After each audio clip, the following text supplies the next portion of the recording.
Scientists at the Strategic Space Command have detected a mysterious radioactive cloud-like mass over southern New England. Senate sources close to the National Security Consortium have refused to comment. All right, let's get on back to 3 great modern country hits in a row.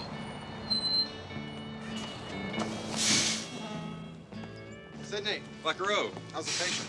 Oh, fine. He's doing fine, thanks to you. But more importantly, congratulations. You drove through a mountain. I did. You drove right through a mountain the other day. You did it right after you left me with the operation. You hadn't even said anything about it. Didn't even mention you were going to do Sidney, it. these are my friends. This is my colleague, Dr. Sidney Zweibel, old medical friend from Columbia PNS. Howdy do. Listen, Sidney, I'm glad you could make it because it looks like we may need an extra hand sooner than I thought. Aha, I see, an extra hand. Yeah, that's what I was wondering about. I mean, I got your message about rendezvousing at this address. Barely had time to pack my saddlebags. Then I came here and I can see that. Well, I'm going to snoop around. Make yourself at home. Okay. You know, I thought we were going to rehearse or something. You know, I'm a big fan of all you guys. I love the comic books and the records. I know you. You're Pecos. Perfect Tom. Perfect Tommy. I'm sorry. You're Pecos. Pecos in Tibet. Name's Reno. Reno. It's an honor. Where do you hail from, Doc? New Jersey. Fort Lee. Where are your spurs at? Was he making fun of me? See this rock? It's solid matter, right? But in point of fact, the solid parts of this rock, the neutrons, quarks, protons, and electrons, comprise only about 1/4 of its total volume. How many zeros is there? Quite a few. The rest of this rock is actually only empty space. Hey, we're from Buckaroo. No, I thought it was with you guys.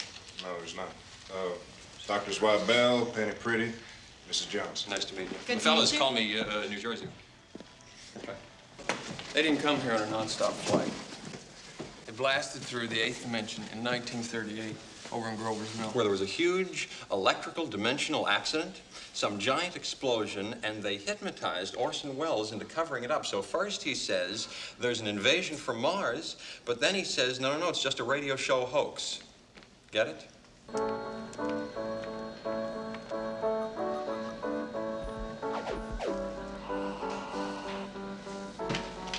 Gotta have something for him. Try a new cipher. Gino, run this down to the professor for me. Sounds like it's getting a little nervous. This is queer. Look. What's that? What do you got? All these people applied for Social Security cards in the same town in New Jersey on the exact same date. Grover's Mill. Grover's Mill, 1938. Why is that so familiar? They all have the same first name. John. Somebody's playing games here. This is statistically impossible. No. Wait a minute.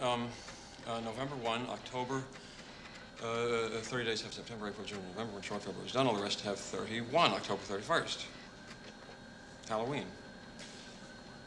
Oh, don't you get it? Orson Welles.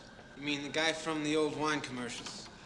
Halloween, 1938, a War of the Worlds, that fake radio news broadcast that got everybody scared, thinking real live Martians were landing in Grover's Mill, New Jersey. But then it all just turned out to be a hoax. So? So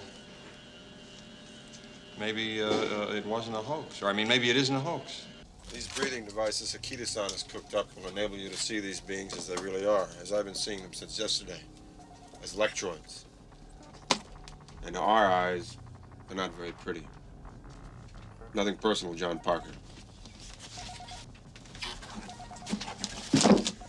If we blow this today, there ain't no tomorrow. We have only 240 minutes remaining. Right. I'm working under the assumption that Penny still has the overthruster, but this psycho Warfin doesn't know that. So that'll be my job, to get her and it back in one piece. Your objective is to 86 Warfin.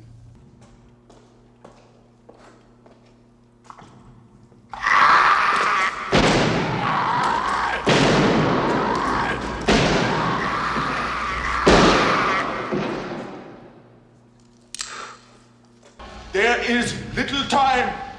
You better come quickly if your planet is still important to you. Leave her to me.